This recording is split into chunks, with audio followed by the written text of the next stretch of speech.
Graça e paz da parte de Jesus Cristo, amém? Estava com saudade de vocês, você que está em casa também seja muito bem-vindo, em nome de Jesus. Depois de férias, foi bem suas férias? Eu estou pensando seriamente em cancelar essas férias, viu? Toda vez que volta de férias, tem os efeitos das férias, como a pastora Fabi diz. Tem os arredondar das férias, mas nós sabíamos que era muito importante, amém? Que bom tê-los aqui. Espero que nesse ano vocês tenham expectativas, porque o ano que vem foi bem difícil. Pai, em nome de Jesus, nós queremos te glorificar e te bendizer, meu Pai, porque mais uma vez podemos voltar na tua casa. Senhor, foi importante o tempo de férias, foi importante o tempo do descanso e refrigério, mas nós entendemos que o melhor lugar, Senhor, é diante do teu altar.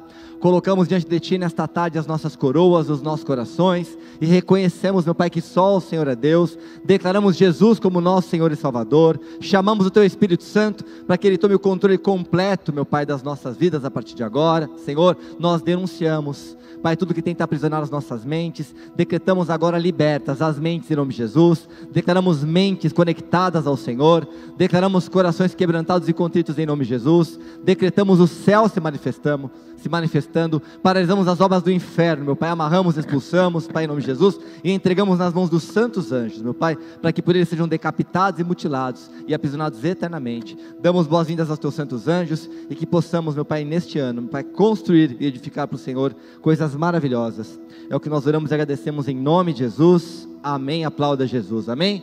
Agora aplaude de verdade, é isso aí, glória a Deus.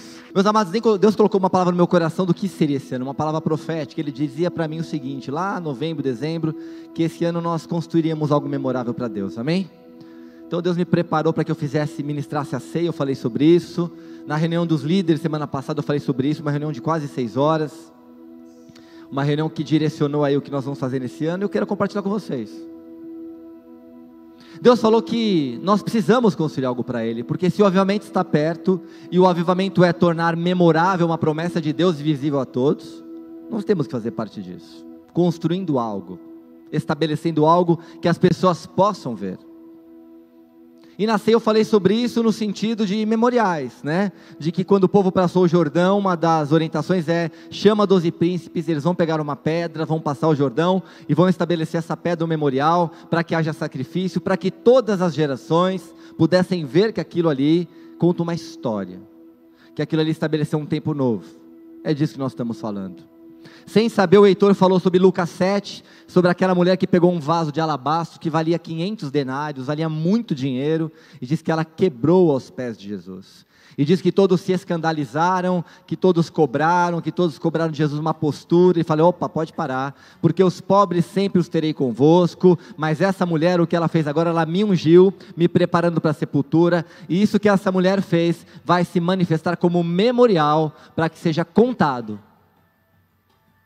o quanto ela me amava. E é disso que nós estamos falando, de construir algo. A questão quando se fala de construir algo é que quando nós começamos algo, Lucas 14 fala assim, olha, para e veja se você tem recurso, se você tem tempo, se você tem disposição, porque o mais embaraçoso para Deus é nós começarmos um propósito e não terminarmos, amém? Esse é o mais embaraçoso para Deus. Quando nós olhamos uma obra inacabada, isso nos traz um sentimento de incapacidade. Como é que começou e não terminou? O que será que aconteceu? E aí nós também podemos ver que quando nós temos que destruir algo, dá muito trabalho, muito trabalho. O ano passado nós aparentemente tínhamos tudo que era possível para construir algo para Deus, porque aparentemente recebemos mais tempo, aparentemente recebemos mais oportunidades, aparentemente ficamos mais próximos das pessoas que são muito importantes, e mesmo assim, qual o saldo? O que nós construímos? O que nós recebemos ao final de um ano inteiro nos isolando, nos cuidando? O que foi? O que nós deixamos para esse ano? Talvez nós fechamos o ano com o sentimento de que poderíamos ter feito mais. Quem acha que poderia ter feito mais no ano passado? Se nós fôssemos investir todo o tempo que nós tivemos em casa para ler a Bíblia, a gente teria lido a Bíblia 50 vezes. 50 vezes. A gente teria lido pelo menos uns 50 livros. Já fazendo aí um spoiler desse projeto novo para esse ano, que é de leitura, amém? Esse ano nós vamos ler bastante, em nome de Jesus, amém? Não é só a Bíblia, lê outros livros, para ampliar o nosso vocabulário, o nosso conhecimento, é importante isso. Faz um dos projetos aí da comunicação. Eu quero que você abra comigo lá em Isaías 40, porque eu quero falar agora sobre a campanha, porque o que estou falando tem tudo a ver com a campanha. Isaías 40, verso 9.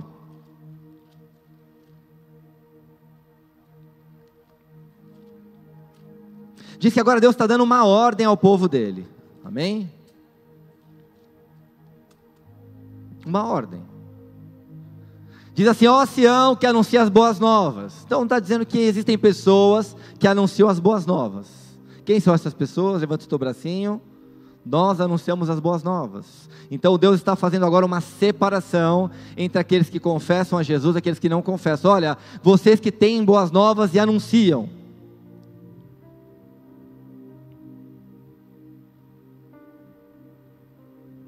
Sobe ao monte alto. Tu que anuncias boas novas a Jerusalém, ergue a tua voz fortemente. Levanta-a, não temas, e diz às cidades de Judá: eis aí está o vosso Deus. Recebemos uma palavra profética dos nossos apóstolos, que é: suba o monte alto. E olha que interessante o contexto dessa passagem bíblica com o contexto do ano passado. Diz que agora o povo estava voltando do exílio. Vamos lembrar? O povo foi levado para Babilônia e foi escravizado. Enquanto eles estavam fora da cidade, essa cidade foi destruída. Destruída, foi dizimada. Não tinha quem cuidasse, foi saqueada. Então, agora eles tiveram a boa notícia. Estão voltando para casa, mas encontraram essa casa, esse lugar, totalmente destruído. É o que aconteceu ano passado. O isolamento fez com que nós deixássemos de cuidar de algumas coisas. E quando nós não saímos de casa para ver o saldo de tudo isso, nós vimos que muitas coisas se perderam. Que muitas coisas foram deixadas, muitas coisas foram esquecidas. E quando você se depara com o cenário real, isso traz tristeza. Isso traz desapontamento. Isso traz medo. Isso traz desconfiança. Agora Deus começa a falar: olha, vocês voltaram para a terra de vocês, e o que vocês estão vendo é desolação. Então o que nós estamos vendo lá fora? Desemprego, medo, problema econômico, desabastecimento, que mais? Inflação, de todas as coisas, fruto de algo que foi deixado de ser feito. E esse impacto pegou a todos nós fomos impactados de alguma maneira. Impactados, ou porque impactou alguém próximo, ou porque nas nossas casas experimentamos isso. De repente, chegou uma má notícia. O pai perdeu o emprego, a mãe perdeu o emprego. E essa informação, ela traz medo, desolação, desconfiança. Mas aí Deus fala assim: agora vocês precisam tomar uma postura, e essa postura agora é: sai do nível mais baixo e subam. Vocês que têm algo a dizer, vocês que têm uma experiência de fé, vocês que têm um Deus que trata vocês diferente, saiam do raso e subam. E Deus está falando conosco através dessa passagem, porque o cenário era igual. Era: olha, existe algo maravilhoso para acontecer que se chama avivamento, perfeito, mas há muitas coisas a serem refeitas, a serem restauradas, a serem reedificadas. Então subam no lugar alto. E ele dá uma segunda ordem: vocês que anunciam as boas novas agora, o façam em alta voz. Por quê? Para que mais pessoas possam ouvir, mais pessoas sejam tocadas, mais pessoas sejam impactadas, mais pessoas sejam lembradas. O quê? De que o nosso Deus está aí, amém? E que na manifestação do nosso Deus, nada resiste. Quando o nosso Deus brada, quando o nosso Deus se manifesta, tudo se torna irresistível. Quer dizer, não há resistência. E é debaixo dessa palavra que eu quero colocar no teu coração, que você que tem algo a compartilhar, porque você tem sido gerado nesse contexto, não olhe mais para aquilo que é natural, não olhe mais para aquilo que é humano, para aquilo que aparentemente te afeta, porque é tempo de você subir ao nível mais alto.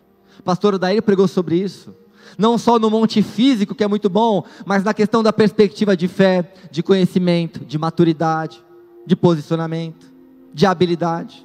Se nós queremos construir algo, nós temos que ser habilitados para isso. Habilitados com capacidades humanas, mas também capacidades espirituais. Então esse impacto desse novo posicionamento, quem ele tem que afetar? Ele tem que afetar você, ele tem que afetar a tua casa, ele tem que afetar a tua família, ele tem que afetar a sociedade, ele tem que afetar o teu empregador. Porque se nós somos a resposta de Deus para o resgate de adolescentes, na transformação deles, que é a nossa visão, essa visão nunca se tornou tão palpável, mas desde que nós queiramos, amém?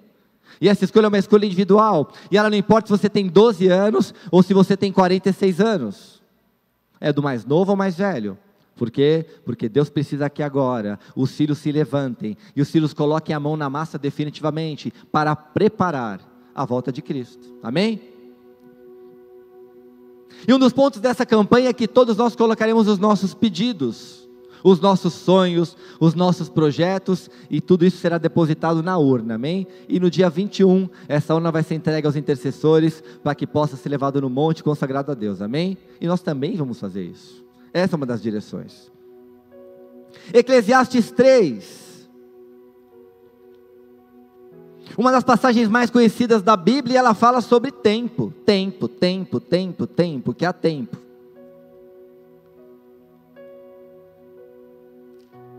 É interessante você ver que enquanto você tinha mais tempo, faltou tempo. Por quê?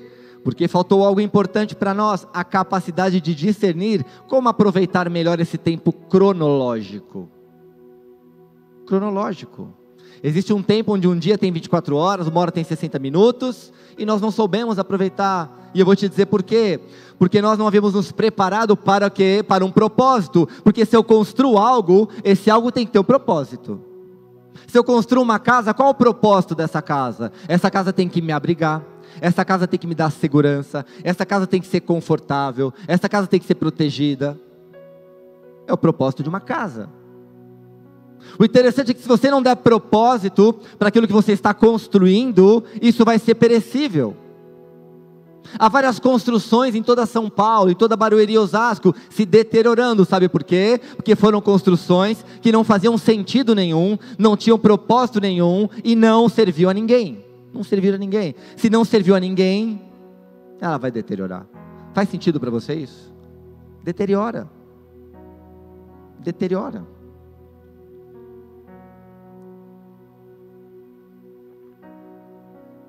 E talvez você se assuste esse ano em ver que muitas coisas que você dava um valor tremendo não servem para mais nada. Que te custaram muito, não servem para mais nada. Sabe por quê? Porque não vieram de Deus. Vieram da força do teu braço, vieram da tua vontade própria, do teu desejo. E quando o propósito é checado, e é muito ruim você ter que destruir algo. Eclesiastes 3 fala exatamente sobre isso, que há um tempo para todas as coisas. E que eu acho muito peculiar nessa passagem, é quando começa a falar de derribar as coisas, de tirar as coisas. Eclesiastes 3, verso 3. Tempo para matar e tempo de curar. Tempo de derribar e tempo de edificar. Diz que há tempo que nós temos que matar algumas coisas. E talvez o mais difícil de matar algumas coisas, seja matar dentro de nós. E esse matar podem ser sentimentos, podem ser pensamentos, podem ser projetos, podem ser coisas da nossa alma, da nossa personalidade. E Deus está dizendo, olha, em determinado momento, a tua personalidade, ela não pode ser maior do que o propósito de Deus. Não pode ser maior, eu sou assim mesmo, querido. Então Deus vai ter um duro problema com você, porque quando Ele decidir trabalhar, Ele vai trabalhar. Ele vai trabalhar. A não ser que você não queira, perfeito, então Ele te tira do propósito dEle, ótimo, fica tranquilo. Esse aqui não sobe a monte, esse aqui não anuncia as boas novas, esse aqui não grita em alta voz, mas esse aqui também não constrói nada. Você quer estar ali? Você quer abrir mão do que Deus tem para você? E parece muito cruel quando nós colocamos um Deus que nos propõe escolhas. Eis que vos apresentei a vida e a morte, a bênção e a maldição, para que você escolha. Você escolhe. Diz que o sumo sacerdote ele escolheu não fazer as coisas direito, e por isso ele perdeu um legado inteiro. Ele escolheu, ele foi avisado, ele foi lembrado, mas ele não quis. Por quê? Porque a personalidade dele, a vontade dele de proteger os filhos era maior do que o propósito de Deus. E ele fala que também é tempo de curar, porque quando nós matamos alguma coisa em nós, isso gera feridas. Óbvio que gera feridas, e Deus entende que essas feridas são geradas, mas Ele fala que também, para esse tempo de cura, é Ele que diz que Deus abre a ferida e Ele mesmo cura, amém? É Ele que abre a ferida. E Ele continua dizendo, tempo de derribar, tempo de destruir, Ah, esse tempo é difícil. Quando você vê algo pronto e de repente você vê que você tem que destruir. Quem aqui já montou quebra-cabeça? Vou fazer uma metáfora bem bobinha aqui. É da hora, né? Quantas mil peças? 5.000 peças? 10.000 peças? Aí você está lá trabalhando, aí você montou, ficou uma imagem linda, e depois? E depois? Vamos guardar na caixa? É horrível isso. A Laura Groff está dizendo que não. Então você vai na casa dela, vai ter vários quebra-cabeças em toda a parede, porque ela jamais vai desmontar o quebra-cabeça, porque ela se nega a desmontar, porque todo o trabalho, então a casa dela não é verdade. Uma hora você vai ter que, eu tenho um. Nós fomos na casa da minha irmã, ela tem um lá na parede lá, que ela fez, ela colocou no quadro. Mas quantos milhões não se colocou no quadro? O que eu estou dizendo é que por mais que deu trabalho, por mais você teve uma hora que desmontar. E se é ruim desmontar o quebra-cabeça, imagina alguma coisa que aparentemente tem mais valor. Uma amizade, por exemplo. Um pensamento, uma ideologia. Cara, isso não é para mim. Mas ele fala que também é tempo de edificar. Olha que interessante, talvez nós estejamos querendo construir para Deus num lugar que o terreno é impróprio. Sabe por quê? Porque ainda há resquícios de coisas que deveriam ter sido destruídas e limpas. E você quer colocar em cima. E você quer ir sobrepondo. Fala, não, isso aqui deixa, não funciona. Por quê? Porque para se fazer uma fundação é necessário se cavar muito fundo. Muito fundo, e você vai tirar o entulho, e você vai tirar toda a sucata, vai tirar todas as coisas. Faz sentido para você? O que eu estou te dizendo é, se esse ano Deus conta com você para edificar, então não tenha medo do que aparentemente é perda. Perdi, você não perdeu nada, porque com Deus nós não nos perdemos. Diz que uma semente plantada no reino dos céus, Ele multiplica a 30, 60 e a 100 por 1. E quais são as sementes? Todas as sementes, não só financeira. Versículo 4, o tempo de chorar. Tem tempo de chorar, porque quando você perde alguma coisa, você chora, eu choro. E ele fala o seguinte depois, olha, mas também é tempo de rir, e também é tempo de prantear, e também é tempo de saltar de alegria. O que Deus está nos dizendo é que não se preocupe em achar que esse momento é eterno. Por quê? Porque esse momento Ele prepara para o próximo momento. Diz que o Senhor se encontrava com Adão na virada do dia, e eles compartilhavam as coisas, e diz que já se projetava o dia seguinte, todos os dias. Imagina você receber o feedback de Deus todos os dias. Você gostaria? Quem gostaria de ter o feedback de Deus todos os dias? Você não tem porque você não pergunta. Se o Espírito Santo habita dentro de nós, e você não tem, é porque você não pergunta. Senhor, como é que foi meu dia hoje? O que eu fiz que te alegrou? O que eu fiz que te entristeceu? O que eu deveria ter tirado? É interessante que para nós trazemos um bloqueio no sentido de intimidade com Deus, de ouvir a voz de Deus. Sabe por quê? Porque se nós perguntarmos algumas coisas, a resposta nós já sabemos. Então não vamos perguntar, vamos fazer, e depois, nossa, não sabia. Quantas vezes nós fazemos e não perguntamos para os pais ou para alguém, porque a gente não quer, a gente sabe a resposta? Sim ou não? Você já sabe a resposta. Não vou nem perguntar, porque eu já sei a resposta. É isso que eu chamo de tranquilidade dos ignorantes. Não vou perguntar nada. Tranquilidade dos ignorantes. E agora nós vemos um Abraão, que está muito bem, obrigado. O Abraão lá,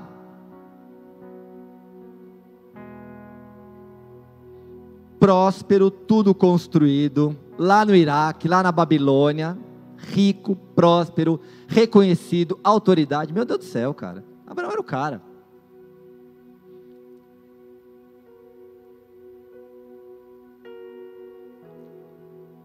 Abraão tinha todas as coisas, e olha que interessante, Abraão servia a Deus, amém? O ambiente não influenciava Abraão. A palavra não fala que Abraão, não, diz que ele tinha relacionamento com Deus. Diz que no meio daquela bagunça ali, Abraão servia a Deus. Diz que onde Abraão estava, Deus se manifestava para ele. E era um lugar improvável. É interessante você ver algo construído por Abraão, algo que muitos invejariam, mas de repente vê uma análise. Olha, foi construído sobre o quê? Sobre os princípios errados. Então não vale mais. Então tem que derribar. Então tem que destruir. Só que para Abraão foi um pouquinho pior. Sai daí. Abraão começa a viver o que Eclesiastes falou. Olha, é tempo de deixar de abraçar.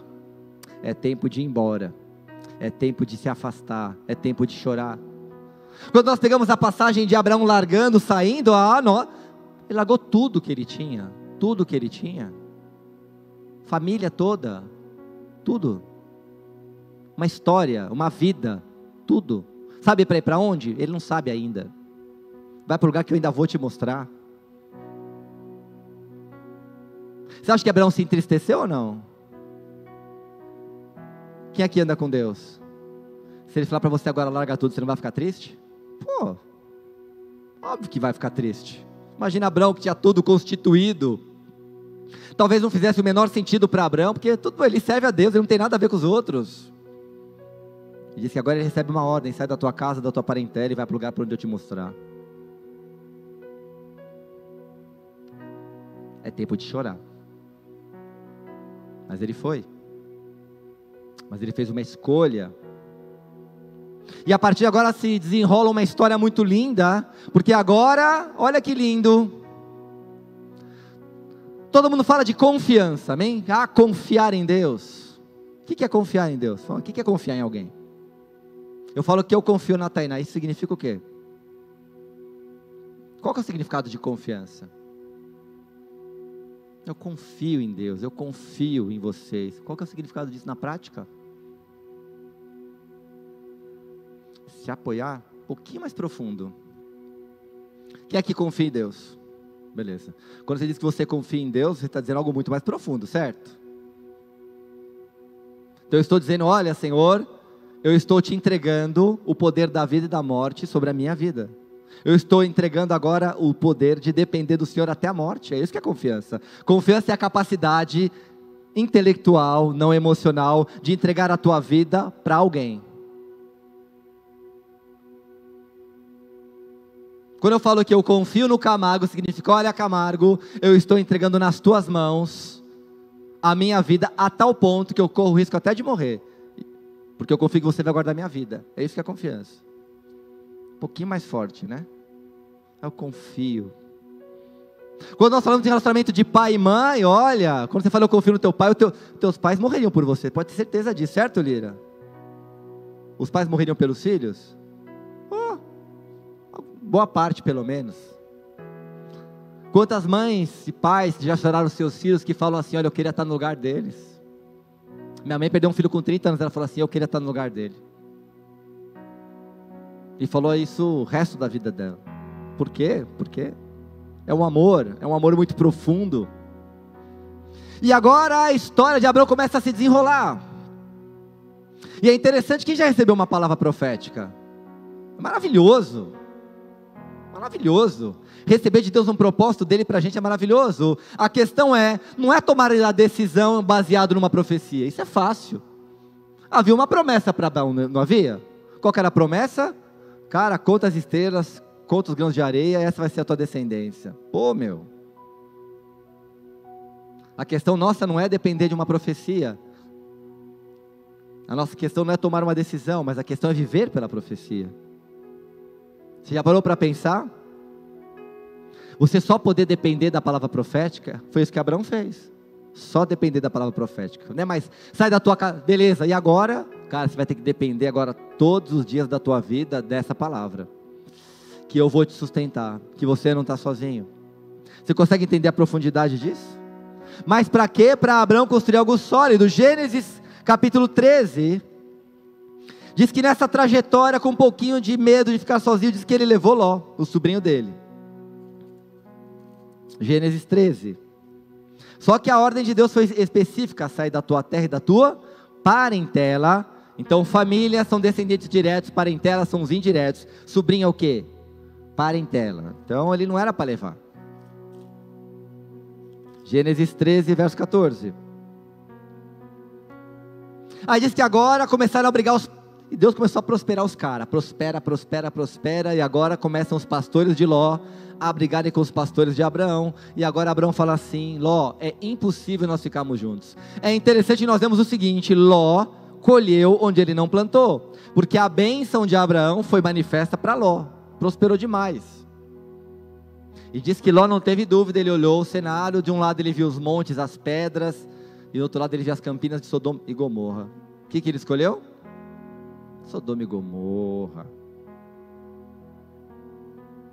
Só pela escolha dele, já dá para ver o caráter de Ló.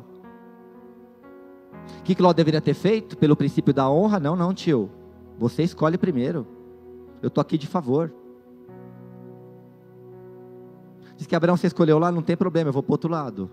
E aí começa a dizer assim: disse o Senhor a Abraão depois que Ló se separou dele. Olha que loucura, Deus não pôde dar continuidade no projeto com Abraão enquanto Ló estava perto. E não tem nada a ver com prosperidade, estou falando de propósito, estou falando de edificação. Ergue os olhos e olha desde onde estás, para o norte, para o sul, para o oriente, para o ocidente. Fala assim: olha querido, olha para os 4 cantos desse mundo. Porque toda essa terra que vês, eu te darei, a ti e a tua descendência para sempre. Farei a tua descendência como o pó da terra, de maneira que se alguém puder contar o pó da terra, então se contará também a sua descendência. Levanta-te, percorre essa terra no seu comprimento e na largura, porque eu te darei. Nossa! Nós temos um grande problema. A prosperidade de Deus, que é promessa de Deus, ela nos engana. Engana. Quando as coisas estão indo muito bem, porque Deus está nos abençoando, nós achamos que é só isso. E aí sabe o que nós fazemos? Nós deixamos de abraçar. Diz que agora Abraão teve que deixar de abraçar Ló. Não serve mais, não está mais debaixo da minha capa. O que Deus está te dizendo é que nesse propósito, para esse ano de construir, talvez você tenha que deixar de abraçar. Podem ser pessoas, podem ser ideais, podem ser manias. Por quê? Porque senão Deus não vai poder falar com você. Não vai poder falar. Por quê? Porque você está até esse momento inabilitado. Tudo bem? Faz sentido? Não quer dizer que você não está prosperando, arrebentando, indo bem. E diz assim no 18: e Abraão, mudando as suas tendas, foi habitar nos carvalhais de Manre, que estão junto ao Hebrom, e levantou ali um altar a quem? Ao Senhor. Diz que agora Abraão, que era um senhor no Iraque, na Babilônia, agora ele se muda, ele está morando, sabe onde? Em tendas. Tendas. Numa tendinha. Nossa, que padrão, hein, Abraão? Deixar tudo que você tinha para morar em tenda, mas não importa, porque ele sabia que era transitório, porque havia uma promessa que sustentaria o plano de Deus, mas diz que para o Senhor, ele edificou um altar, permanente, perpétuo, amém? Abraão entendia o que era temporal e eterno, e Abraão chorou, e Abraão teve que derribar, e Abraão teve que deixar de abraçar. Abraão viveu todas as etapas de Eclesiastes, e eu quero te desafiar quando você estiver em casa a ler Eclesiastes, sabe por quê? Porque se você não tiver muito claro cada um dos adjetivos que Eclesiastes fala do tempo, você tem um grande problema. Na tua vida você tem que matar o quê? Na tua vida o que tem que ser curado? O que você tem que derribar? O que você tem que construir? Sobre o que você tem que chorar? Sobre quem você tem que prantear? Você tem que saber isso de cor e salteado. A tua capacidade de decidir fazer do projeto de Deus passa por Eclesiastes, em o que? Discernir o tempo. Se há um tempo para todas as coisas, em que tempo eu estou? E onde é que se encaixa esse tempo? Ah não, mas é lindo ler Eclesiastes 3, é tempo sobre todas as coisas. Qual o tempo que você está? Em que momento você está? É para chorar? Chore. É para rir? Ria. É para dançar? Dance. É para derribar? Derribe. É para construir? Construa. O que não dá para você achar, nossa, o tempo está passando, porque eu já tive 12, já passaram 34 anos desses 12, caramba, passou rápido, viu? E passa, viu? Quando meus pais tinham 45 anos, eu falei assim, nossa, meus pais são muito velhos, 45 anos, hoje eu falo, meu Deus, eu já tenho 46, faz sentido para você essa palavra? Isaías 45,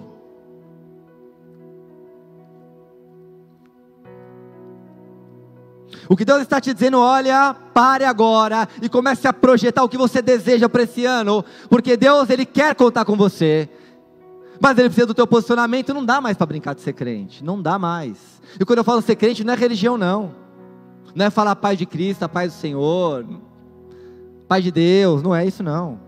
É saber que Deus te contou para edificar algo, que é a preparação da volta de Cristo. Diz que o Senhor, quando Ele voltar, Ele não vai tocar no chão, amém? Certo? Sim ou não? Jesus não pisa mais nessa terra, mas eu quero entender que nós estamos construindo um altar, onde o Senhor Ele vai pousar nesse altar, que não é na terra. Estamos construindo, edificando um altar de adoração a tal ponto, que ele fique tão alto, que Jesus não precise tocar na terra, porque Ele está sobre esse altar. Nossa, profunda essa, hein, mano? Essa aí, velho. Essa é revelação, hein?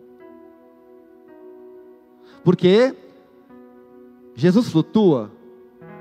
Diz que Ele ascendeu, mas Jesus flutua. Ele tem poder sobre todas as coisas, mas Ele também tem a natureza humana dele, certo? Humana. Diz que Ele chegou para Tomé, Tomé, príncipe, põe a mão aqui, coração. Vê se eu tô vendo aqui, ó. Não é fantasma. Que nós possamos construir esse altar de adoração, esse altar de memorial, sabe para quê? Para que o Senhor Jesus possa descansar nele. Até arrepiou essa aí. Isaías 45, versículo 11. Estou terminando, tá bom? O penúltimo versículo. Depois a casa vai compactar essa palavra, vai postar, que eu estou ligado. Que ela postou lá uma forte ali, meu. Assim diz o Senhor, o Santo de Israel, aquele que o formou. Quereis acaso saber as coisas futuras? Quereis dar ordens acerca de meus filhos e acerca das obras das minhas mãos? Eu fiz a terra e criei nela o homem. Em minhas mãos estenderam os céus e a todos os seus exércitos dei a minha ordem. Diz que todo mundo quer saber o que vai acontecer.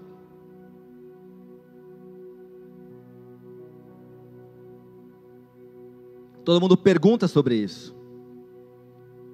Mas diz que Deus já fez o que Ele tinha que fazer, certo? Já fez o que Ele tinha que fazer. Ele fez todas as coisas. Todas as coisas. E diz que agora Ele coloca à disposição dos filhos todas essas coisas. Porque nós temos sobre nós o poder do governo. E diz que Ele liberou o exército dos santos anjos para servirem conosco, amém? Então já está tudo feito. Então já está tudo preparado. E diz assim no 12, no 13... Eu na minha justiça suscitei a Ciro.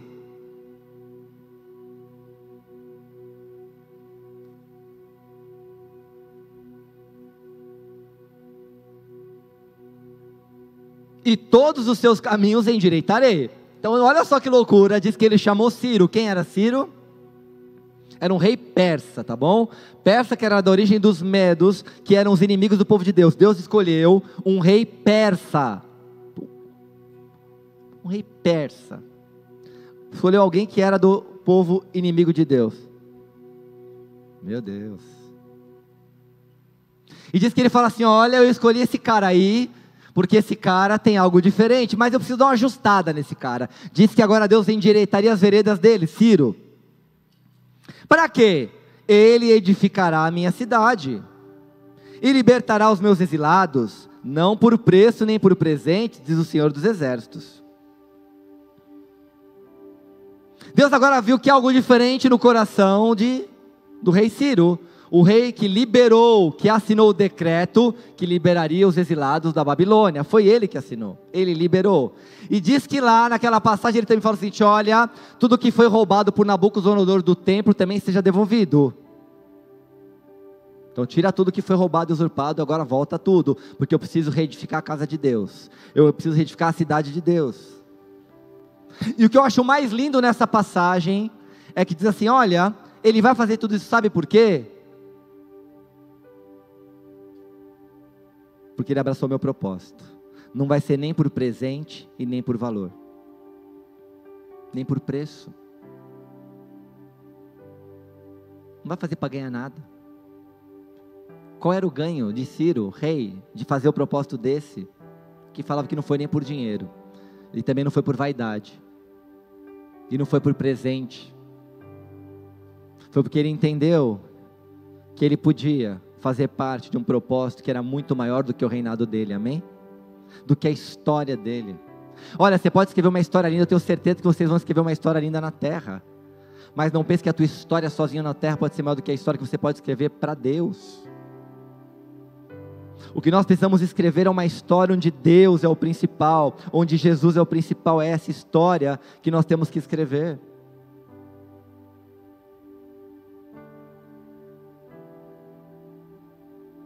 Mas com a motivação certa. Motivação certa. Diz que Deus precisou alinhar a motivação de Ciro, teve que endireitar os caminhos de Ciro, Ele vai endireitar os nossos também, amém? E vai ser suave, porque é o Espírito Santo que testifica.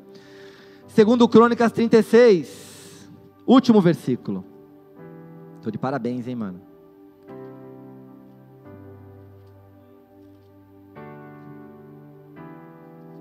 Segundo Crônicas 36, 23.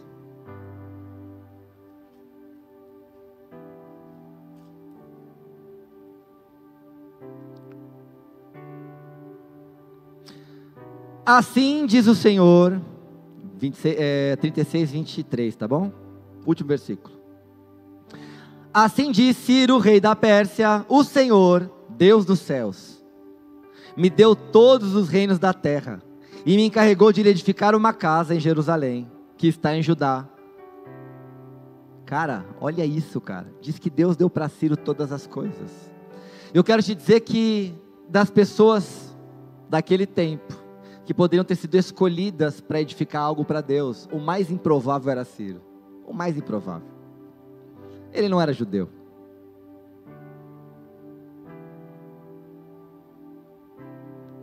Ele não era da genealogia de Cristo, ele não era nada. E sabe o que me fez lembrar isso? Que nós também não somos, amém? Diz que nós somos gentios, amém? Tem alguém judeu? Tem algum judeu aqui? De origem? Tem alguém de Israel aqui? Então, a palavra diz que nós somos enxertados na videira verdadeira. Enxertados. Nós somos adotados como filhos. Nós seremos os mais improváveis também dessa geração de construir algo. Mas diz que Deus encontrou algo em nós.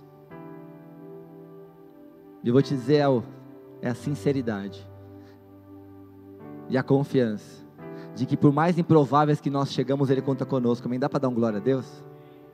Por mais improvável que você se ache, por mais inferior que você se ache, por mais limitado que você se ache, eu estou te dizendo que Deus te escolheu e me escolheu. Não pergunte por quê.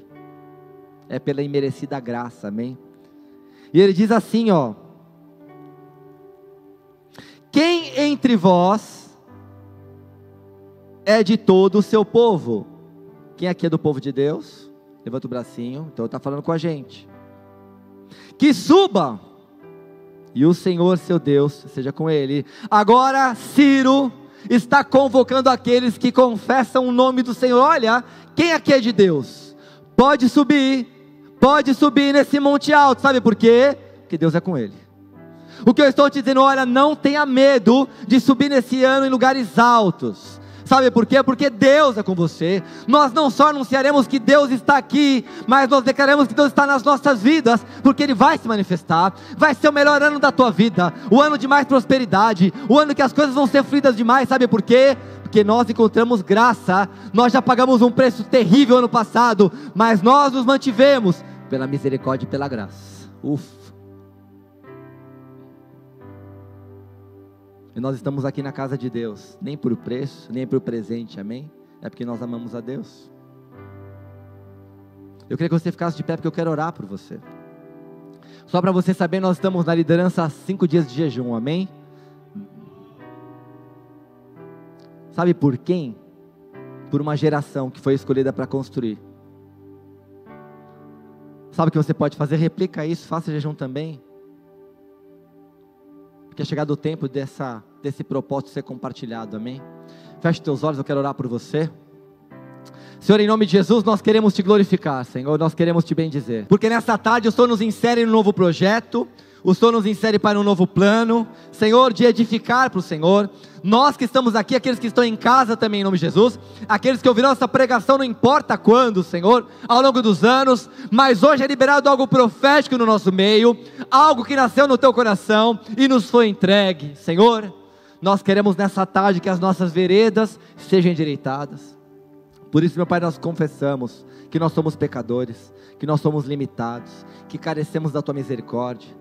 Senhor, nos humilhamos perante a Tua potente mão, Senhor, para reconhecer que só estamos de pé porque o Senhor nos sustenta. Senhor, nos perdoa, Senhor, em nome de Jesus, por aquilo que nós desperdiçamos no ano passado.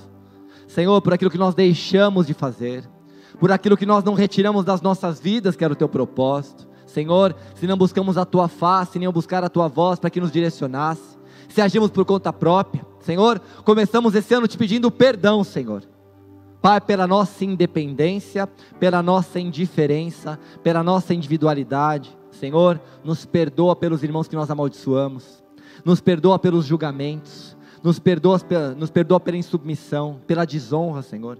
Nós queremos nessa tarde declarar que nós somos lavados no sangue do Cordeiro, e que em nós, a partir desse instante, meu Pai, não nos é encontrado iniquidade, não nos é encontrado nada, Senhor, que nos move ao pecado. Senhor, se for preciso nessa tarde nos dá um novo coração, Senhor. Nós não queremos ser os mesmos de antes. Senhor, nós entendemos, Pai, em nome de Jesus, que o Senhor teve que chamar Ciro, é porque não havia outro, meu Pai, que o Senhor pudesse contar. Mas aqui está, meu Pai, em nome de Jesus, uma geração que escolheu te servir, uma geração que escolheu te amar, uma geração que já tem, Senhor, o nome no livro da vida, e o ponto não é esse, mas uma geração que quer construir, Senhor, que sai do conforto, assim como Abraão saiu, meu Pai, em nome de Jesus, confiando numa promessa, mas a partir de agora nós queremos depender dessa promessa, de que o Senhor estará conosco, meu Pai, e de que esse ano será maravilhoso, porque nós estamos construindo um altar, meu Pai, de adoração, um altar de sinceridade, um altar, meu Pai, em nome de Jesus, de quebrantamento, para que o Senhor Jesus se assente, meu Pai, esse é o nosso propósito, e será tão visível e palpável isso, meu Pai, em nome de Jesus, que esse memorial, meu Pai, atrairá as pessoas, a servir ao mesmo Deus que nós servimos. Senhor, nós queremos nesse ano confessar que nós somos Teus servos, no sentido mais profundo da palavra. Se nós somos servos, é porque fomos comprados, e se fomos comprados, nós somos Teus, Senhor, por Ti, pelo Teu Espírito Santo. Neste ano nós queremos abrir mão do livre-arbítrio, no sentido de decidir em nosso benefício, para, meu Pai, decidir em benefício do reino. Pai, o Senhor Jesus, meu Pai, no Getsemane falou, Senhor, se for possível, afaste de mim esse cálice, mas que seja feita a Tua vontade. Senhor, nós queremos fazer a Tua vontade, Pai, em nome de Jesus. Nós queremos em tudo agradar o Teu coração. Por isso, nesta tarde, meu Pai, em nome de Jesus, coloque em nós, meu Pai, um ânimo novo. Pai, habilita as nossas mãos, em nome de Jesus, com a Tua capacitação. Assim como foi, meu Pai, em Êxodo, em nome de Jesus, Levítico, meu Pai, na preparação do tabernáculo. Senhor, o Senhor levantou homens e mulheres que foram habilitados pelo Teu Espírito Santo a fazer com excelência, a construir esse memorial, e nós somos esses, meu Pai, nessa tarde. Senhor, aqueles que estão em casa, Senhor, visita-os também, Senhor, em nome de Jesus, que eles saibam que eles fazem parte de tudo isso, que daqui a pouco nós nos alegraremos que o Senhor vai bradar sobre essa nação, o Senhor vai, meu Pai, em nome de Jesus, varrer, meu Pai, do nosso país esse Covid, e nós daremos testemunhos da diferença que o Senhor tem para aquele que te serve. Senhor, em nome de Jesus, não nos permita, Senhor, andarmos na força do nosso braço. Senhor, que nos tornemos um contigo através do Teu Espírito Santo, e que o Senhor possa nos direcionar, meu Pai, que possamos entender Eclesiastes 3 na profundidade, Senhor, de saber, meu Pai, em nome de Jesus, em que tempo que nós estamos. Hoje começa um tempo novo no discipulado, que haja alegria no coração dos filhos e filhas. Senhor, em nome de Jesus, que entre eles seja gerado afinidade, que eles entendam o propósito, meu Pai, do discipulado, que foi o mandamento do Senhor em Marcos, Pai, em nome de Jesus, e de fazer discípulos, Pai, batizando-os em nome do Pai, do Filho e do Espírito Santo. Esse é o Teu propósito, Pai, que seja replicado, meu Pai, não o discipulado do conhecimento humano, mas da profundidade, da filiação no Senhor. E que seja esse tempo, e que eles possam se alegrar, meu Pai. Eu chamo sobre eles os céus abertos, eu chamo sobre eles a bondade do Senhor, declaro que a casa deles é visitada pelo Teu Espírito Santo, que tudo se faz novo, e que, meu Pai, aqueles que choraram ano passado, esse ano se alegrarão e dançarão, meu Pai, porque é chegado o Teu mover e o Teu poder, em nome de Jesus, amém. Aplauda Jesus, amém. Glórias, glórias, glórias, glórias a Deus, glórias a Deus.